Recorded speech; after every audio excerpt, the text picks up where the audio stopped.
looks like they produce refillable bathroom toiletries made with ocean conservation in mind.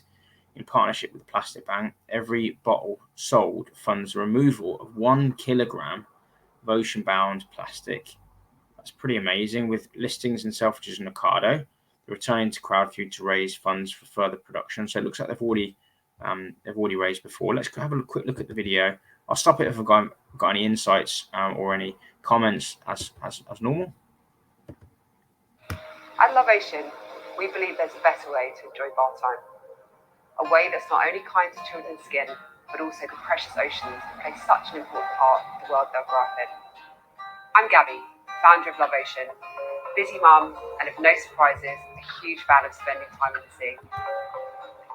LoveOcean is helping families all across the UK bring the benefits of the ocean to bath time, and at the same time, reducing the impact of bath time on the ocean. How we're doing this is simple. Our natural bubble bath and hair and body wash contain a blend of 98 to 99% natural ingredients. So it looks like they're targeting mums. Sourced from the sea. Together, they purify, condition, and cleanse the most sensitive skin, leaving it naturally refreshed and leaving you feeling confident that your children are having the best bath time chemical-free. Each of our fun whale tail bottles can easily be refilled using our reusable pouches, delivered straight to your door. And that's good. I mean, mothers, I imagine, once they choose a brand which aligns with their values, they'll probably use it for years. So it'd be interesting to see if they've got any of that in their deck. Refilling the bottles makes a massive impact on reducing the amount of plastic waste entering our oceans and on the amount of recycling building up in your home. So obviously they're reducing the amount of plastic waste by the end consumer, but also it looks like they've got this partnership with the Plastic Bank as well. So quite an eco brand to invest in. So join our LoveOcean family today and help you care for your children's skin and play a small but significant part in caring for our oceans. Interesting. Okay, let's have a look at the pitch deck. Just LoveOcean Kids. I didn't see that it was LoveOcean Kids, actually. I just thought it was LoveOcean. So it's LoveOcean Kids. Let's have a quick look at the pitch deck. We'll go through this. It's the first time I've seen this, guys, so it might be a bit raw. Nevertheless, I'll try and do my best and come up with quick insights. So the mission is for ocean conservation, gentle ingredients, easily recognizable whale tail bottles, which I think is good. Uniting children and parents. So they're going after the kind of family demographic with obviously the mother as the core buyer. Executive summary, they've closed the 400K seed round at the beginning of 2021. This is the thing they mentioned, to bring the first truly custom designed, refillable 99% natural kids product to market. In the first 6 months, they funded the removal of 20 tons of ocean-bound plastic, which is fantastic, with the partners Plastic Bank. Other highlights, they've secured listing in Ocado, fantastic. They sold out within 3 days of launch. That's impressive. They launched in Selfridges with standalone bespoke fixture in the kids department. I don't know if it was in one store or how many stores, not sure. Launched with Bauer Collective and online eco supermarket. They might want to think about the Good Club. If anyone from the company is watching this video, the Good Club is a very good online retailer that sells a lot of kind of eco it would probably fit with the demographic of Good Club. Confirmed launch with Boots, fantastic. Boots is a massive retailer in the UK. Meeting held with Sainsbury's to discuss a launch in July, which is next month at the time of recording this video. Influencer pickup, they reached 2.7 million Instagram followers. I imagine Instagrammers would love this. There's a lot of people in the parenting space that have big followings that might be interested in this. They secured a lot of posts and they have good PR coverage in across the boards.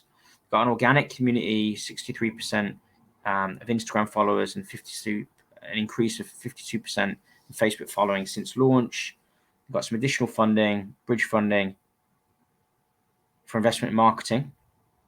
I guess that's a loan. I'm not sure. It'd be interesting for them to, I don't know if they're going to explain that or not. So they've got, an increasing amount of social media following. I think it's still fairly small. They could be thinking about, I work in marketing. I work for Facebook. As you can see, this is the old branding. It's not the Meta branding, but I get what I can from merchandise. Anyway, competitions are a good way for people to increase their amount of followers, as well as people that are engaged in a brand, especially if you can link it to sort of kind of an LoveOcean giveaway potentially. Got some good feedback, 4.6 stars. That looks good. That does look good. Kids love it. Yada yada. That sounds good. It looks good as well. I think the product's refillable bag and the whole product package looks good. 23% strong initial customer retention rate for the new brand. I guess it's a kind of product as a service or consumable as a service. So it's good that they've got 23%. 36% of total customer base have bought a refill in the last 6 months. Don't know how often you have to buy it. 82% e-commerce product gross margin. The gross margins are good. That's very good. Orders. Let's look at this. 140. So there's not a huge amount of orders here. 70 a month, between kind of 70 and 140. Okay.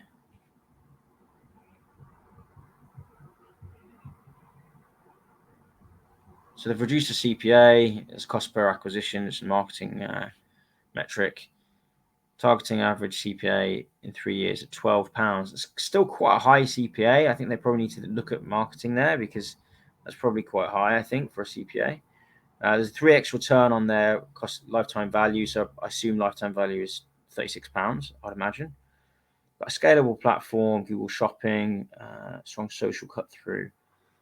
Okay. They've got the listings. I think this is important to have listings. If they get sales in retail, they won't need to do as much D2C, direct to consumer or e-commerce, and they won't make as much of a net margin, but they get the volume from retailers. I know this because I worked with a company called EvoShave in the shaving space, which targets men and women that shave, basically. And we got some listings with big CVS in the US and Waitrose in the UK, and like retailers make a big difference. So they're going through distributors.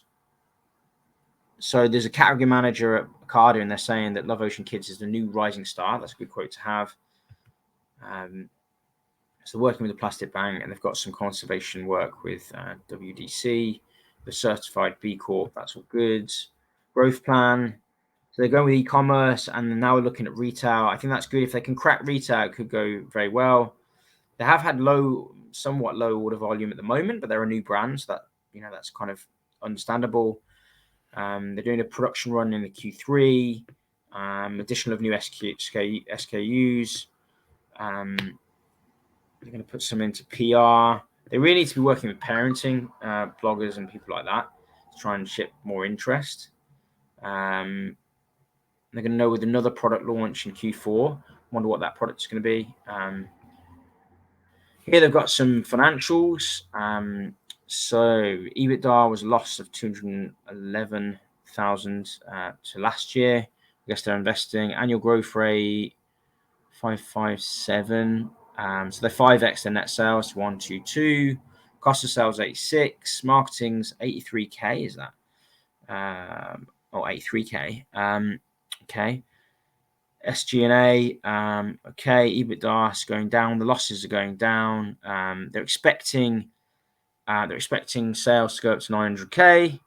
Cost of sales to jump 586. I would assume that is because maybe retail is taking a bigger percentage. Gross profit, I guess, is GP. So it goes up year on year to 56%. They're targeting. You're spending 4 million of marketing in the future. Okay. Let's look in about 2.5 years' time, December 2024. Net sales are expected to be 3 million. Cost of sales 50%. EBITDA of 155k. Headcount 16. So they're doing a kind of lean team.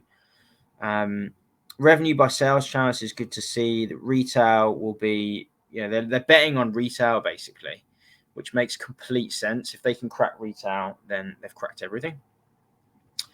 So what they're hoping for is roughly 10 mil of net sales in 3.5 years' time, with EBITDA of 2.8. If they get that at 10 times, they'll be valued at 28 mil. At 20 times, 56 mil. At 40 times, 200 mil.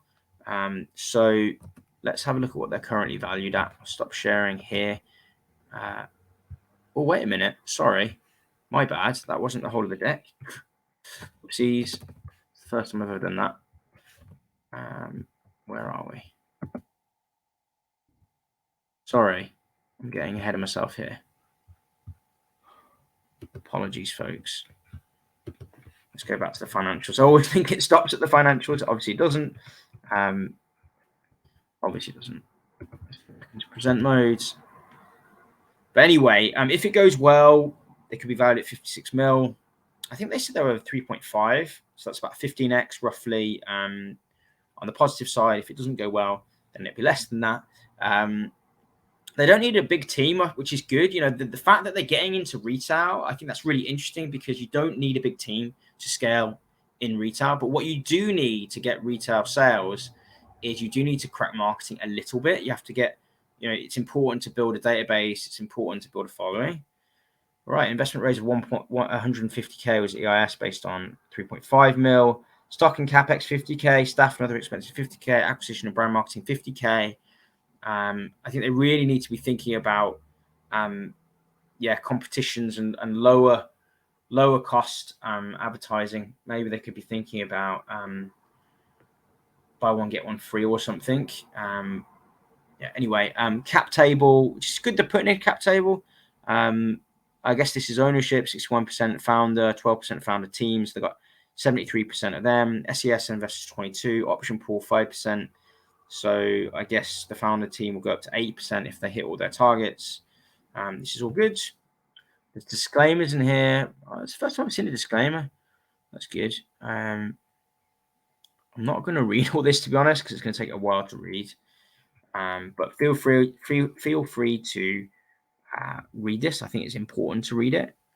But I'm not going to read it now. I'm going to give my opinion now. I've been on the video a bit of time. Oh, was I sharing my screen? I hope I was. For that. Well, if I wasn't, then I'll re-record this. But I hope you enjoyed that. If you did, like and subscribe. And my opinion on this brand is if they can crack retail, then they will do very, very well. I think it's really dependent on them cracking retail, because if they crack retail, then they won't just get the UK. They'll be able to launch in the US and in Europe and in other big markets. But it's really dependent on them cracking retail. What competitions do they have? I don't know. They didn't really show much competition in the deck or in the video. I think it's really dependent. I mean, they're going after parents, which is a well-defined market, but it could be quite expensive. So if they don't do the marketing well, and if they don't get the sales, they'll lose the listing. So I think there's a little bit of risk, but if they do it well, then they could grow well. Will I be investing? I think I need to think it through. I already invest in similar brands like Ocean Saver, which is a kind of recycle eco brands within the consumables like washing and cleaning segment, which is more mass. This is parents. Of course, there are lots of parents, but they're also narrowing it down by targeting just parents with young kids. So that's an even smaller segment.